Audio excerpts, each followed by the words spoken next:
Bible ज्ञान हिंदी में आपका स्वागत है। आप सबको जय मसीह की। आज मैं आपको जल प्रलय की पूरी कहानी बताने जा रही हूँ। इसका वर्णन उत्पत्ति 6, 7 और 8 में आपको विस्तार से मिल जाएगा।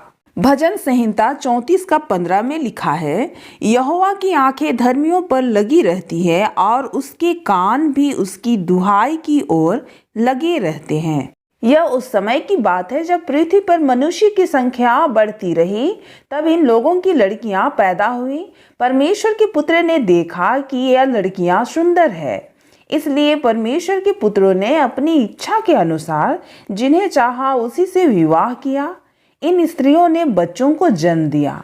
तब यहोवा ने कहा, मनुष्य शरीर ही है, मैं सदा के लिए इनसे अपनी आत्मा को परेशान नहीं होने दूंगा। मैं उन्हें 120 वर्ष का जीवन दूंगा। इन दिनों और बाद में भी नेफिलिम लोग उस देश में रहते थे। ये प्रसिद्ध लोग थे। ये लोग प्राचीन काल से बहुत वीर थे। यहोवा ने देखा कि पृथ्वी पर मनुष्य बहुत अधिक पापी है। यहोवा ने देखा कि मनुष्य लगातार बुरी बातें ही सोचता है। यहोवा को इस बात का दुख हुआ कि मैंने पृथ्वी पर मनुष्य को क्यों बनाया।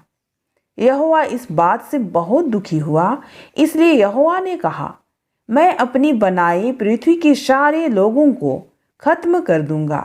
मैं हर एक व्यक्ति, जानवर और पृथ्वी पर रेंगने वाले हर एक जीव जंतु को खत्म करूंगा। मैं आकाश के पक्षियों को भी खत्म करूंगा। क्योंकि मैं इस बात से दुखी हूँ कि मैंने इन सभी चीजों को बनाया। मेरे प्रियो, लेकिन पृथ्वी पर यहोवा को खुश करने वाला एक ही व्यक्ति था, वह था नूह। यह कहानी नूह के परिवार की है। अपने पूरे जीवन में नूह ने सदैव परमेश्वर का अनुसरण किया। नूह के 3 पुत्र थे, सेम, हाम और यापेत। परमेश्वर ने पृथ्वी पर दृष्टि की और उसने देखा कि पृथ्वी को लोगों ने बर्बाद कर दिया है। हर जगह हिंसा फैली हुई है। लोग पापी और भ्रष्ट हो गए हैं और उन्होंने पृथ्वी पर अपना जीवन बर्बाद कर दिया है। इसलिए परमेश्वर ने नूह से कहा, सारे लोगों ने पृथ्वी को क्रोध और हिंसा से भर दिया है, इसलिए मैं सभी जीवित प्राणियों को नष्ट करूंगा। मैं उनको पृथ्वी से हटाऊंगा। गोपेर की लकड़ी का उपयोग करो और अपने लिए एक जहाज बनाओ। जहाज में कमरे बनाओ और उसे राल से भीतर और बाहर पोत दो। जो जहाज में बनवाना चाहता हूँ उसका नाप 300 हाथ लंबा, 50 हाथ चौड़ा, 30 हाथ ऊंचा होगा। जहाज के लिए छत से करीब 1 हाथ नीचे एक खिड़की बनवाओ। जहाज की बगल में एक दरवाजा बनवाओ। जहाज में 3 मंजिलें बनवाओ, ऊपरी मंजिल, बीच की मंजिल और नीचे की मंजिल। मेरे प्रियो, परमेश्वर ने नूह से कहा, तुम्हें जो बता रहा हूं उसे समझो। मैं पृथ्वी पर बड़ा भारी जल का बाढ़ लाऊंगा। आकाश के नीचे सभी जीवों को मैं नष्ट करूंगा। पृथ्वी के सभी जीव मर जाएंगे, किंतु मैं तुमको बचाऊंगा। तब मैं तुमसे एक विशेष वाचा करूंगा। तुम, तुम्हारे पुत्र, तुम्हारी पत्नी, तुम्हारे पुत्रों की पत्नियां सभी जहाज में सवार होंगे। साथ ही साथ पृथ्वी पर जीवित प्राणियों के जोड़े भी तुम्हें लाने होंगे। हर एक के नर और मादा को जहाज में लाओ। अपने साथ उनको जीवित रखो। पृथ्वी की हर तरह की चिड़ियों के जोड़े को भी खोजो। पृथ्वी के हर तरह के जानवरों के जोड़े को भी खोजो। पृथ्वी पर रेंगने वाले हर एक जीव के जोड़े को भी खोजो। पृथ्वी के हर प्रकार के जानवरों के नर और मादा तुम्हारे साथ होंगे। जहाज पर उन्हें जीवित रखो। पृथ्वी के सभी प्रकार के भोजन भी जहाज पर लाओ। यह भोजन तुम्हारे लिए तथा जानवरों के लिए होगा। नूह ने यह सब कुछ किया। नूह ने परमेश्वर की सारी आज्ञाओं का पालन किया। तब यहोवा ने नूह से कहा, मैंने देखा है कि इस समय के पापी लोगों में तुम ही एक अच्छे व्यक्ति हो। इसलिए तुम अपने परिवार को इकट्ठा करो और तुम सभी जहाजों पर चले जाओ। हर एक शुद्ध जानवर के 7 जोड़े, 7 नर तथा 7 मादा साथ में ले आओ और पृथ्वी के दूसरे अशुद्ध जानवर के एक एक जोड़े, एक नर और एक मादा लाओ। इन सभी जानवरों को अपने साथ जहाज में ले जाओ। हवा में उड़ने वाले सभी पक्षियों के 7 जोड़े, 7 नर और 7 मादा लाओ। इससे यह सभी जानवर पृथ्वी पर जीवित रहेंगे जब दूसरे जानवर नष्ट हो जाएंगे। अब से 7वें दिन मैं पृथ्वी पर बहुत भारी वर्षा भेजूंगा। यह वर्षा 40 दिन और 40 रात होती रहेगी। पृथ्वी के सभी जीवित प्राणी नष्ट हो जाएंगे। मेरे बनाए सभी चीजें खत्म हो जाएगी। नूह ने उन सभी बातों को माना जो यहोवा ने आज्ञा दी। वर्षा आने के समय नूह 600 वर्ष का था। नूह और उसका परिवार बाढ़ के जल से बचने के लिए जहाज में चला गया। नूह की पत्नी, उसके पुत्र और उनकी पत्नियां उसके साथ थी। पृथ्वी के सभी शुद्ध जानवर एवं अन्य जानवर, पक्षी और पृथ्वी पर रेंगने वाले सभी जीव नूह के साथ जहाज में चढ़े। इन जानवरों के नर और मादा जोड़े परमेश्वर की आज्ञा के अनुसार जहाज में चढ़े। 7 दिन बाद बाढ़ प्रारंभ हुआ। धरती पर वर्षा होने लगी। मेरे प्रियो, दूसरे महीने के 7वें दिन जब नूह 600 वर्ष का था, जमीन के नीचे के सभी सोते खुल पड़े और जमीन से पानी बहना शुरू हो गया। उसी दिन पृथ्वी पर भारी वर्षा होने लगी।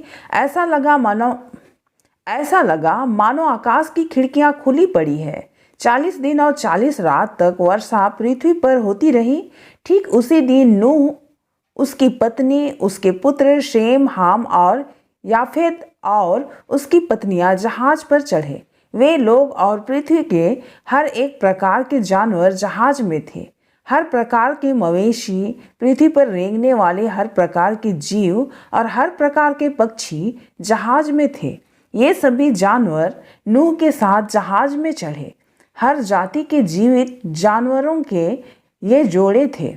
परमेश्वर की आज्ञा के अनुसार सभी जानवर जहाज में चढ़े। उनके अंदर जाने के बाद यहोवा ने दरवाजा बंद कर दिया। मेरे प्रियो, 40 दिन और 40 रात तक पृथ्वी पर जल प्रलय होता रहा।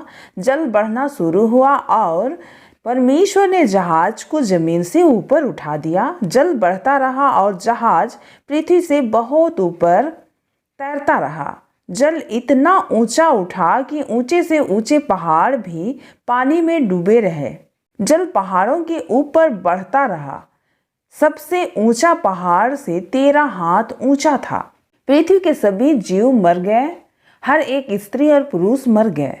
सभी पक्षी और सभी तरह के जानवर मर गए। इस तरह परमेश्वर ने पृथ्वी के सभी जीवित, हर एक मनुष्य और हर एक जानवर, हर एक रेंगने वाले जीव और हर एक पक्षी को नष्ट कर दिया। वे सभी पृथ्वी से खत्म हो गए।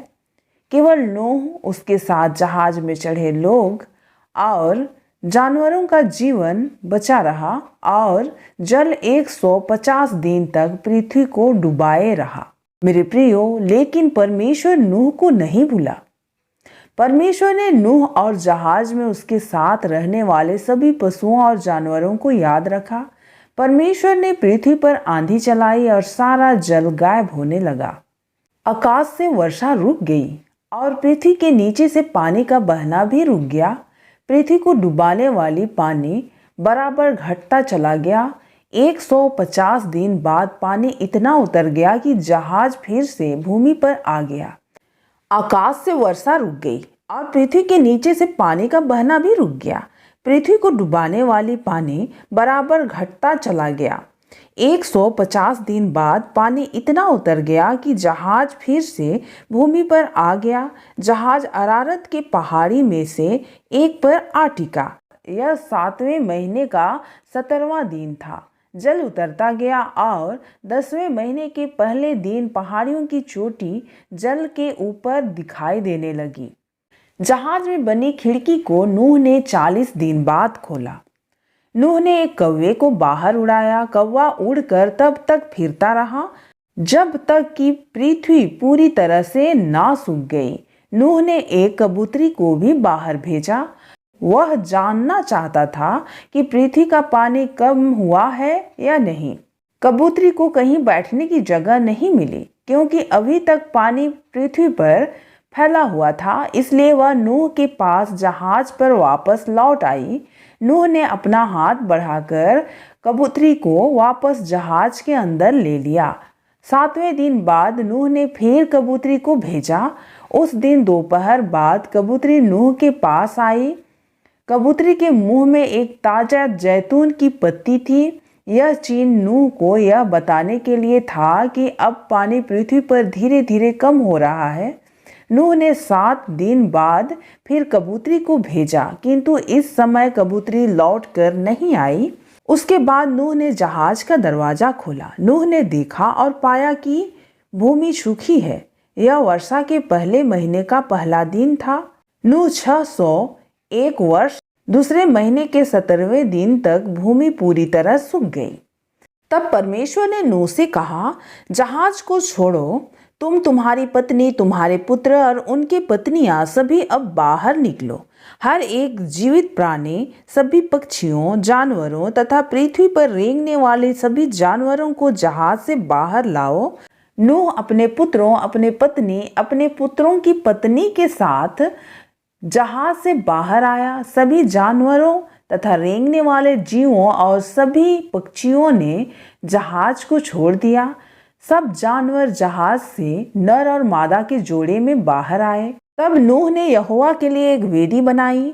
उसने कुछ शुद्ध पक्षियों और कुछ शुद्ध जानवर को लिया और उनको वेदी पर परमेश्वर को भेंट के रूप में जलाया। यहोवा ने इन बलियों की सुगंध पाकर खुश हुआ। यहोवा ने मन ही मन कहा, मैं फिर कभी मनुष्य के कारण पृथ्वी को श्राप ना दूंगा। मानव छोटी आयु से ही बुरी बातें सोचने लगा है, इसलिए जैसा मैंने अभी किया है इस तरह मैं अब कभी भी सारी प्राणियों को सजा नहीं दूंगा।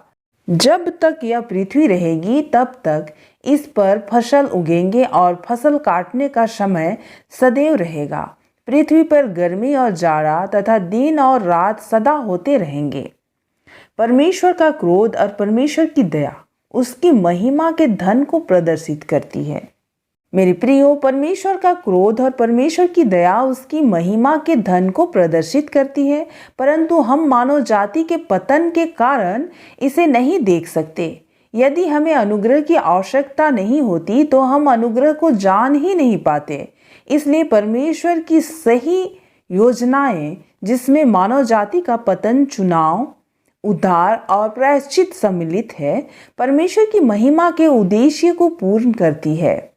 जब मनुष्य पाप में गिरा तो परमेश्वर की दया तुरंत उसे वहीं पर नहीं मार देने में प्रकट हुआ। परमेश्वर का अनुग्रह उन्हें अपनी शर्म को छिपाने के लिए प्रदान किया गया और अंत में तुरंत प्रकट होती है। परमेश्वर का धैर्य और सहनशीलता बाद में किए गए कार्य प्रदर्शित हुए, क्योंकि मानव जाति पाप की गहराई और बहुत ही अधिक गहराई में गिर गई थी। जब उसने जल प्रलय को भेजा तो परमेश्वर का न्याय और क्रोध प्रदर्शित हुआ। जब उसने नूह और उसके परिवार को बचाया तो परमेश्वर की दया और अनुग्रह एक बार फिर से प्रदर्शित हुई। मेरे प्रियो, इस घटना में नूह, उसका परिवार और जानवर जहाज में चले गए। फिर यहोवा ने जहाज का दरवाजा बंद कर दिया और बारिश होने लगी। इतनी बारिश हुई कि जहाज पानी पर तैरने लगा। धीरे धीरे पूरी धरती पानी से भर गई। सभी बुरे लोग डूबकर मर गए, मगर जहाज के अंदर नूह और उसका परिवार बच गया। मेरे प्रियो, क्या आप सोच सकते हैं कि वे कितने खुश हुए होंगे कि उन्होंने यहोवा की बातें मानी। 40 दिन और 40 रात लगातार बारिश होती रही। इसके बाद बारिश रुक गई। धीरे धीरे पानी कम होने लगा। आखिर में जहाज पहाड़ों के ऊपर जाकर रुक गया, मगर अब भी चारों तरफ पानी था। इसलिए नूह और उसका परिवार तुरंत जहाज के बाहर नहीं आ सका। पानी धीरे धीरे सूखने लगा। नूह और उसका परिवार 1 साल से भी ज़्यादा समय तक जहाज के अंदर रहा। फिर परमेश्वर ने उनसे कहा कि वे जहाज से बाहर आ सकते हैं। बाहर आने के बाद वे यहोवा का धन्यवाद करना चाहते थे कि उन्होंने उन्हें बचाया। एक भेंट चढ़ाई। यहोवा उनकी भेंट से खुश हुआ। उसने वादा किया कि वह फिर कभी जल प्रलय लाकर धरती पर सब कुछ नष्ट नहीं करेगा। उसने आसमान पर पहली बार एक मेघ धनुष दिखाया जो उस वादे की निशानी था। मेरे प्रियो, परमेश्वर सच्चे और अच्छे लोगों का साथ कभी भी नहीं छोड़ता है। इसलिए हमेशा अच्छे रास्ते पर चले, दिल से प्रभु परमेश्वर से प्रार्थना करें।